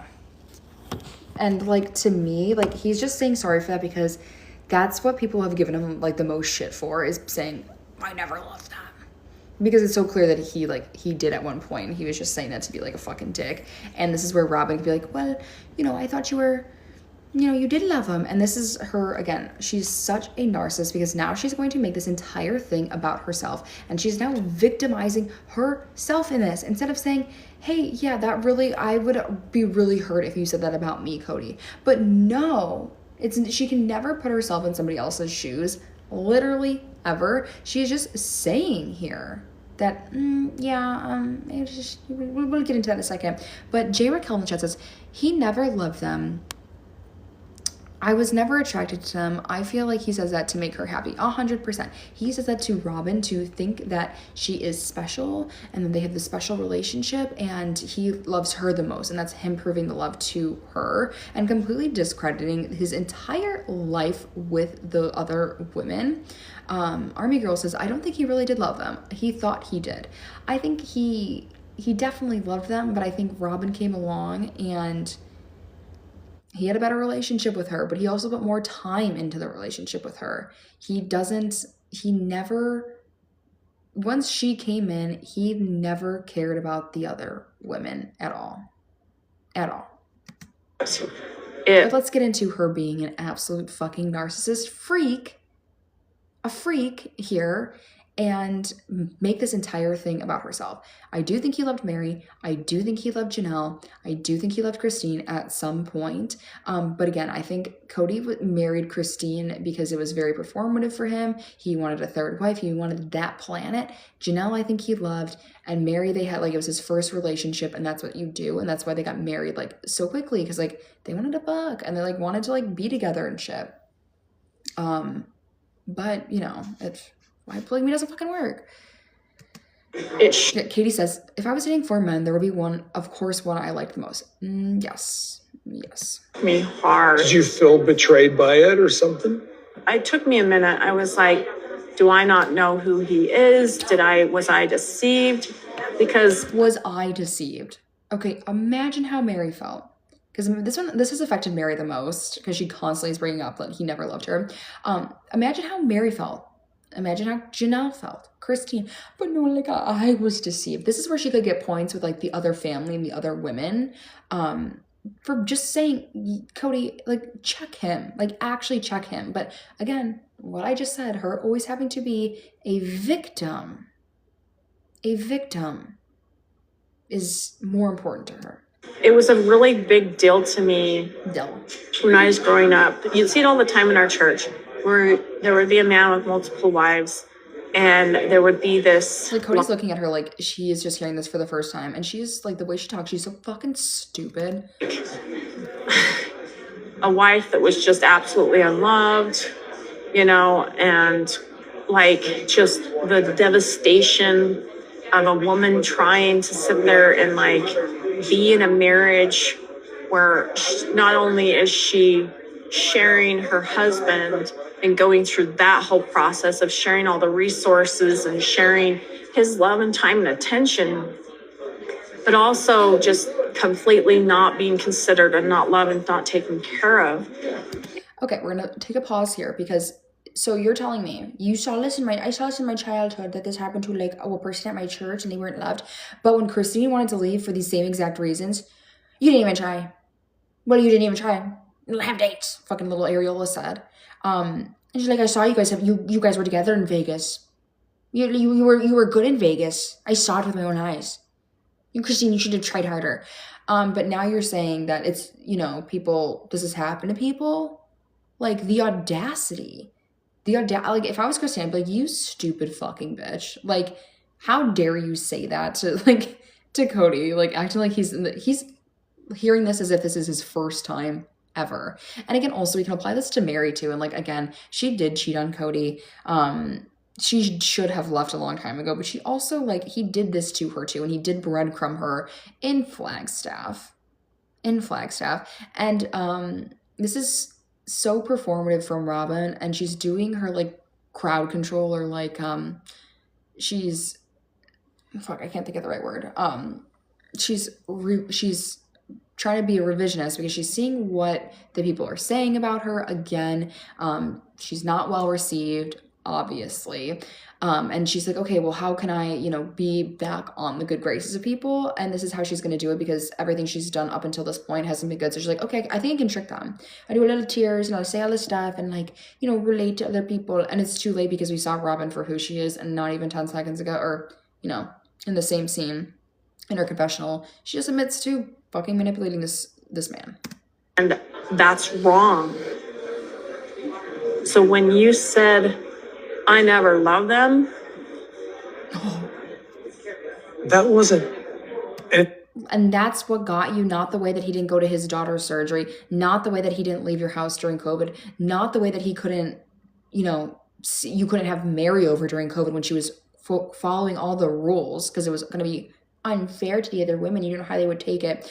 Not seeing Janelle, doing the whole pilgrimage with Garrison, with your fuck ass family, like you, and then talking about Janelle's kids on the show, like having whole episodes. I am recapping I just got out of season 2, I'm on season 3, and there have been multiple episodes about Hunter and how he wasn't happy for her and how Hunter isn't adjusting and how her poor kids go, poor me. Again, constantly the fucking victim. God, she sucks.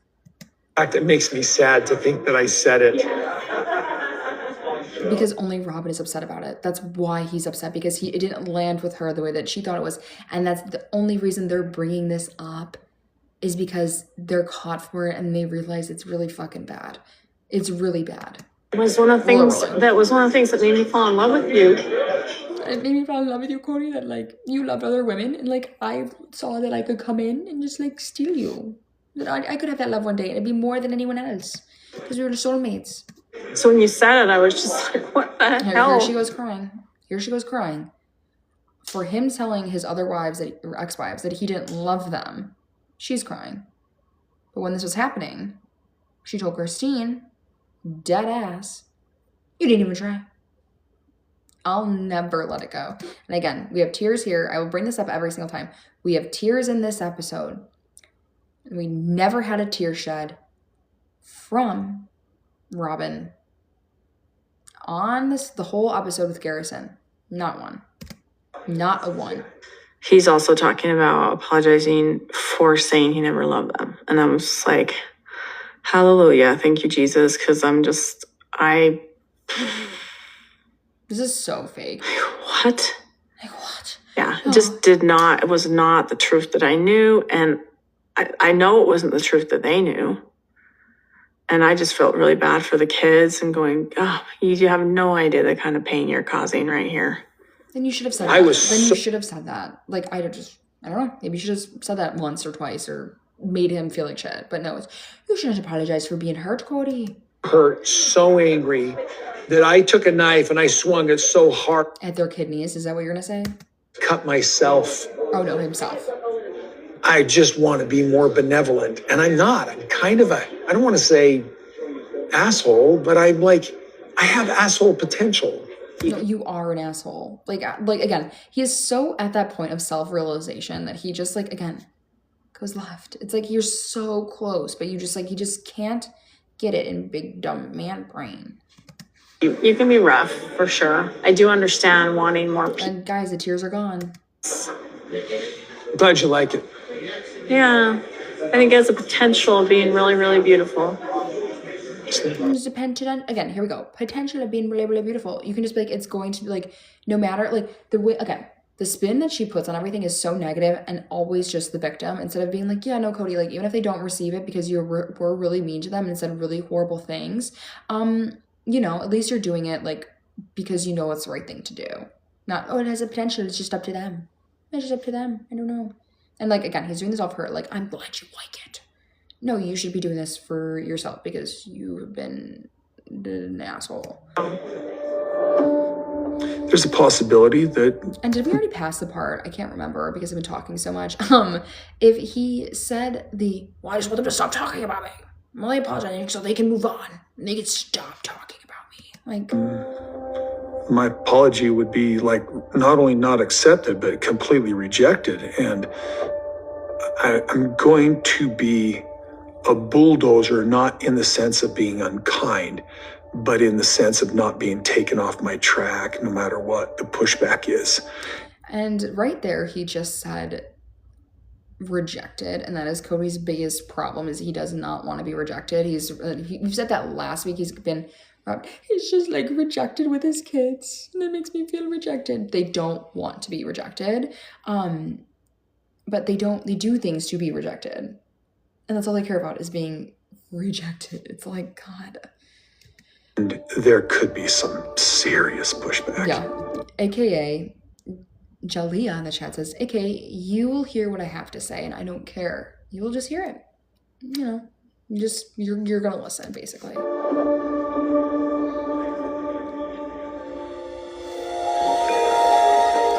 Okay, 10 seconds. 10 seconds. 10 seconds. All right, back in North Carolina. Does anybody else want more coffee? I could probably do like a half a cup. Okay, you two out. Oh, the kid's fucking Axel looks like a mini Gabe, and he just like, the camera comes in the room, he just starts staring at the camera.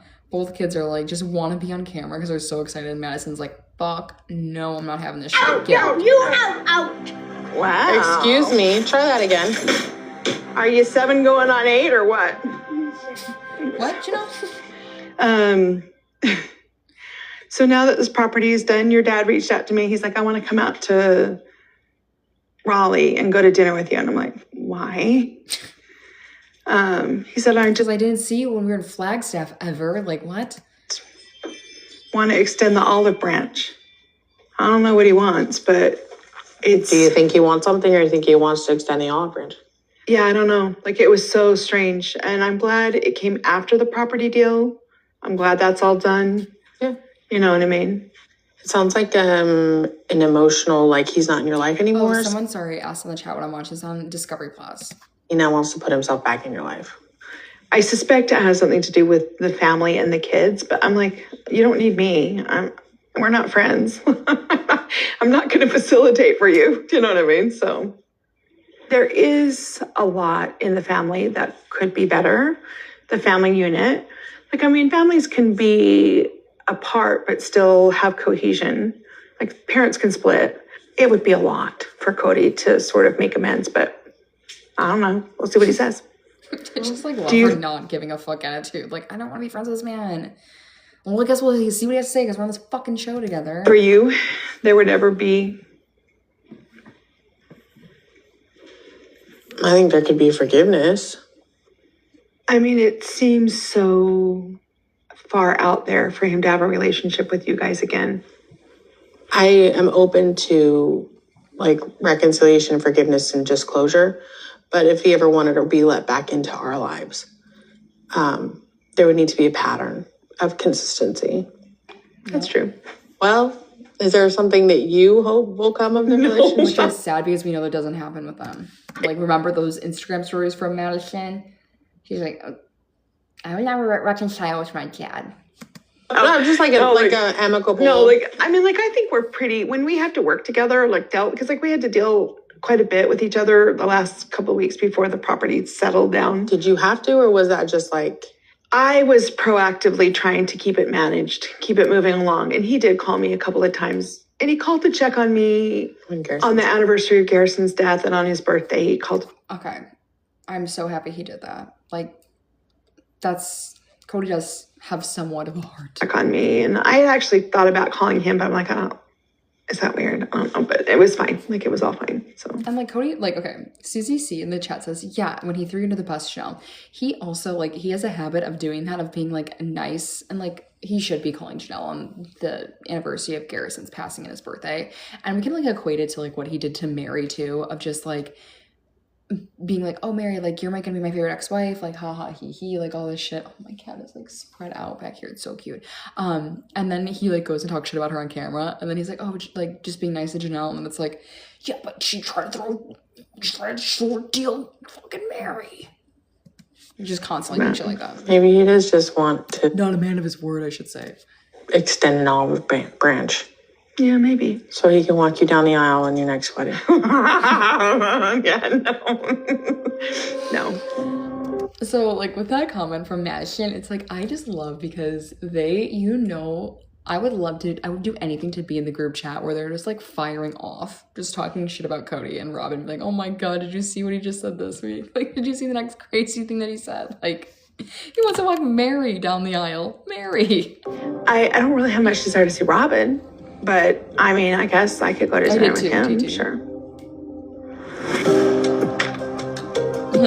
Janelle's like, I don't want anything to do with Robyn. That stupid fucking bitch. We're done. You done. Like, someone could look great on paper and be completely emotionally unavailable. I just don't want to deal with on paper, babe.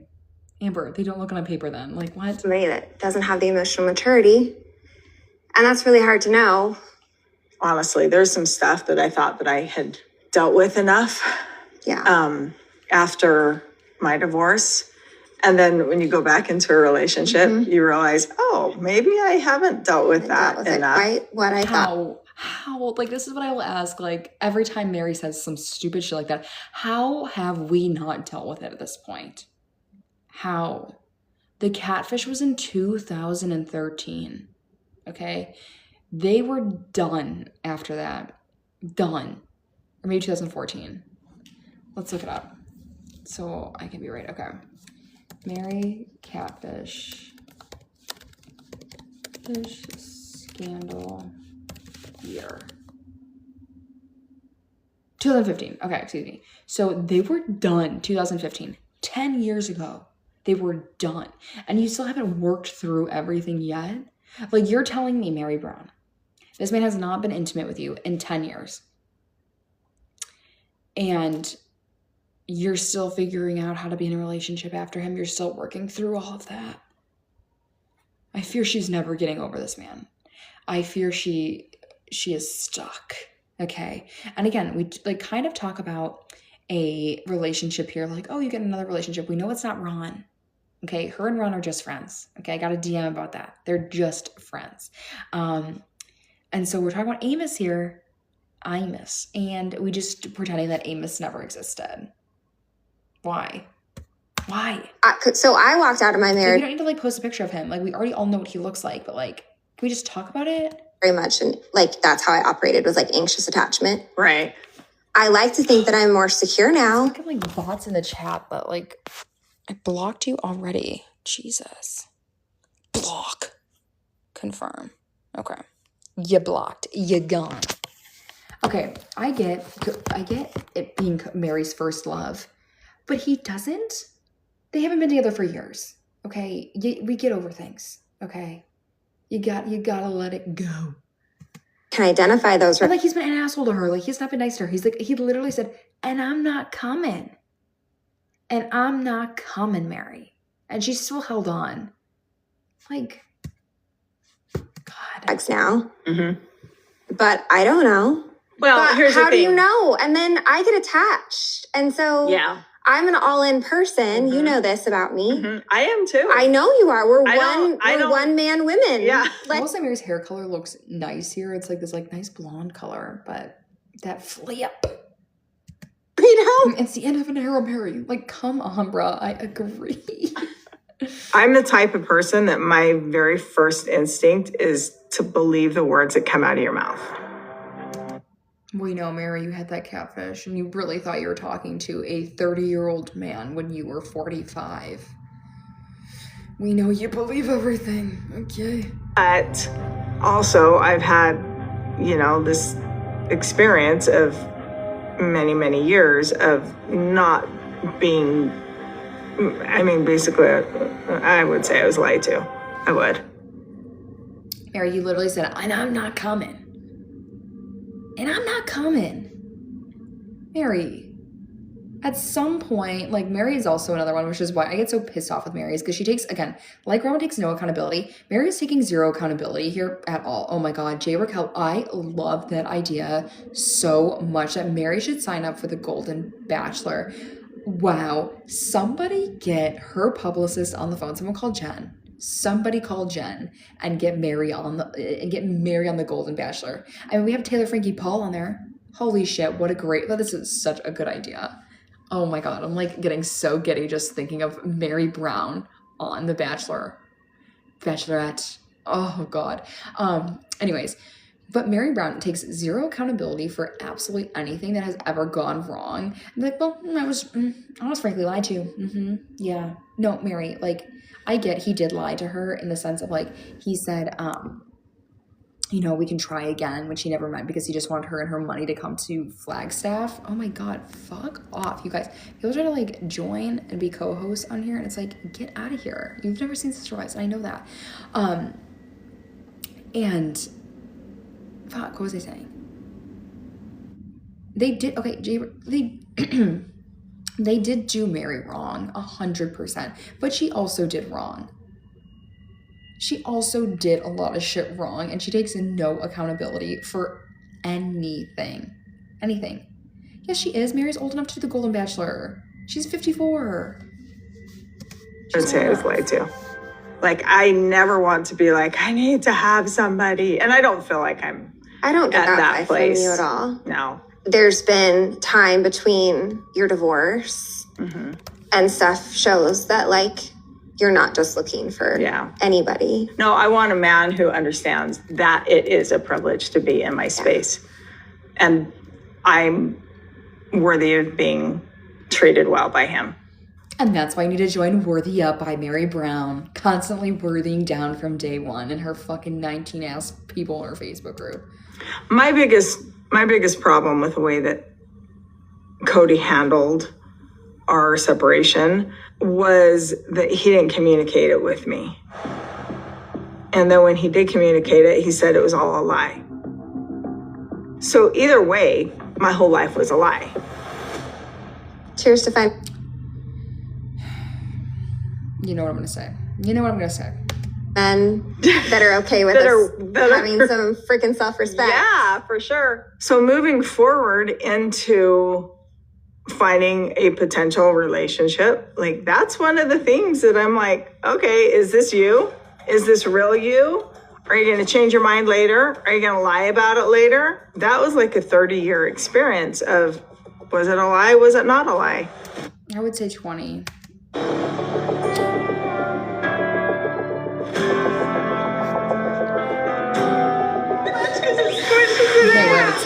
Oh my gosh. Okay. What is your face doing? When I look in the mirror, I see somebody who's definitely more confident than I have been in a really long time. Is this a Vegas thing or what? Yeah, it has to be a Vegas funhouse thing. There's still parts of me that kind of fight the imposter syndrome. And it's like, am I worthy of this? Am I good enough for this? Am I going to be chosen or selected, or does anybody care what I say? And I'm not even speaking just dating, right? Again, Mary just wants to be picked, is what she's saying. Mary just wants to be picked. Like, do people want to hear what I say? Do I have something valuable to offer? Damn right you do. Like, and I hate that we're talking about, like, we're doing, like, third person, and then, or she's talking about first person, and she goes third person, and it's just, like, very, like, what you're saying and what your actions are, and then what you also say, like, the other words that are coming out the other side of your mouth, it's not the same. It's not the same, girl. I'm like, I don't know who the fuck would ever be like, I'm taking my worthing up advice from MERI Brown. From MERI Brown. Just Me says, I think everyone wants to be chosen, to be chaste. Yeah, but you don't have to, like, lower your standards to do that. And MERI Brown, like, just wants anyone to pick her. She wants anyone to pick her. Like, just anybody. Just a man to pick her. That's it. This is so dumb.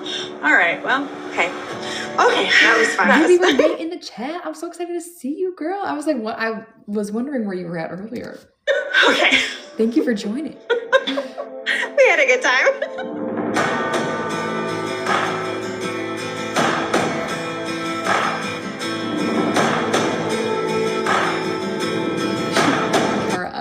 MERI needs to stop being desperate, but I feel like she should be with a woman. I agree. We all do. Everyone in this chat is like, MERI is a lesbian. I'm in North Carolina right now. I'm traveling here to meet with Janelle. There's been in the past so much animosity that I'm just like, hey, it's time to literally bury the hatchet. I am here to apologize.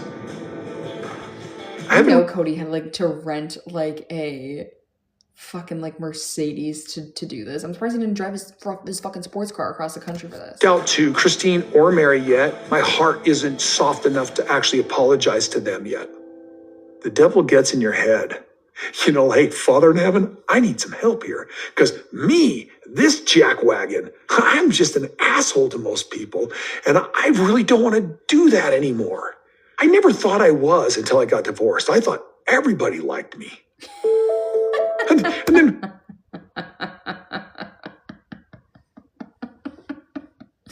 I thought everybody liked me until I was getting divorced. Yeah, because then you showed your ass. You showed your ass on TV and you were a fucking monster. And now you're doing your fucking apology tour because you realize people don't like you and you didn't like being rejected. Like, just say that. When, you know, the three people you thought you were the superhero for. Yeah, and nobody liked him on Special Forces. Like, how hilarious is that? Like, nobody liked him on Special Forces. His family was the only one that liked him and idolized him until everyone grew up and realized he's a big fucking loser. Aww. Like, oh my god.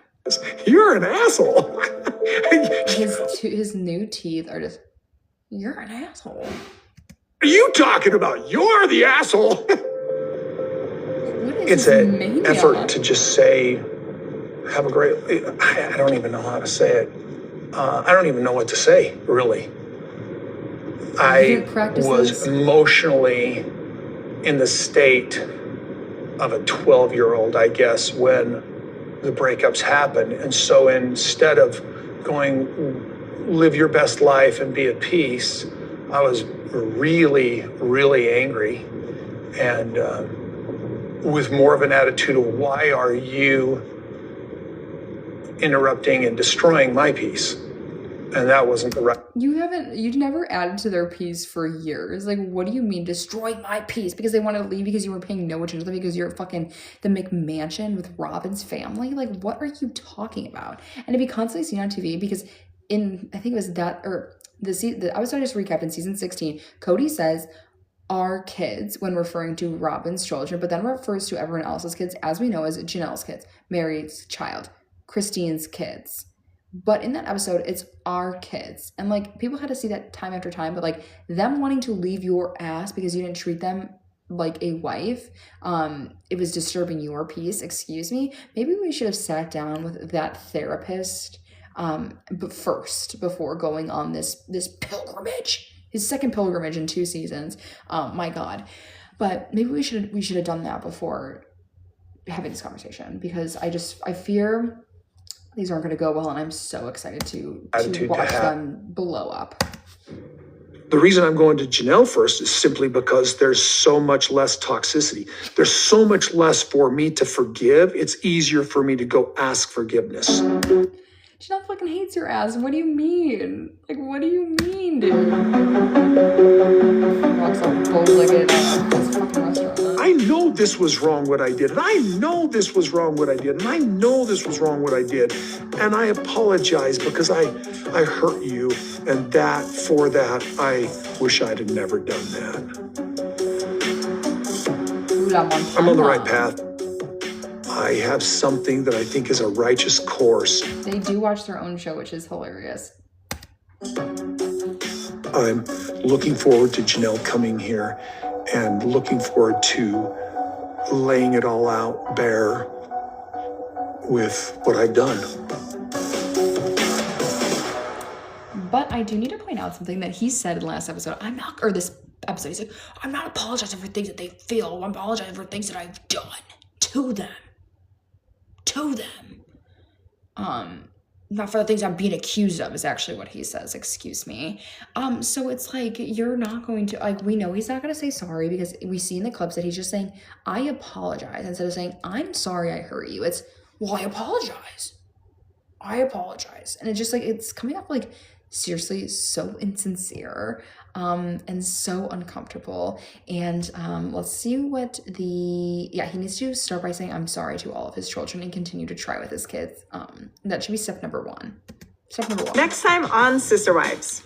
Hello. Hi. Are you guys ready to find love? Yes, Sure. actually. I know that these days with dating, it's very complicated. It's not what it used to be. I feel bad for people that are having to go through this process now. Kody. I feel bad for the people are having to go through it. Like, Mary, you stupid bitch. It's so hypocritical, but I don't want to talk to Kody ever again. I don't trust anything that comes out of his mouth. Why would I put myself in that situation? No. I'm on a pilgrimage to apologize to my ex-wives. I get a little bit nervous thinking that it could go really, really wrong. Why? Why now? Is this going to be even for real? Okay. That's it, you guys. We are done with this week's episode. I hope this Sunday's episode is like more exciting, because this one was really boring. But as you know, we find things to snark on as always, because let's be honest, it's the Kody and Robyn show that we love to talk shit about and Mary. As always, you guys, if you jumped in on this live, you missed some of the parts, this will be up on YouTube sometime tomorrow. And if you want to re-listen to this, you guys can head over to my podcast, Reality with Bad Gal Brie, wherever you get your podcasts from. And also, you guys, go join that Patreon where you can listen to even more content. It's $5 a month. And I'm recapping all old Sister Wives stuff there. And we do have some other shows on there as well. And so go join all of that. And if you're watching on YouTube, make sure you like, comment, subscribe. If you are listening to this on the podcast platforms and you've listened to this long, go and give this podcast a 5-star rating. Nothing less, because I will crash out. I do read them. And I have had a few crash outs because of it. Okay. All right, you guys, I love you all so much. Thank you so much for joining me. I will see you all same time-ish next week. Make sure you follow along so you don't miss out when I do go live to check out or to talk shit about our Sister Wives. I love you all so very much, and I will see you later. Bye.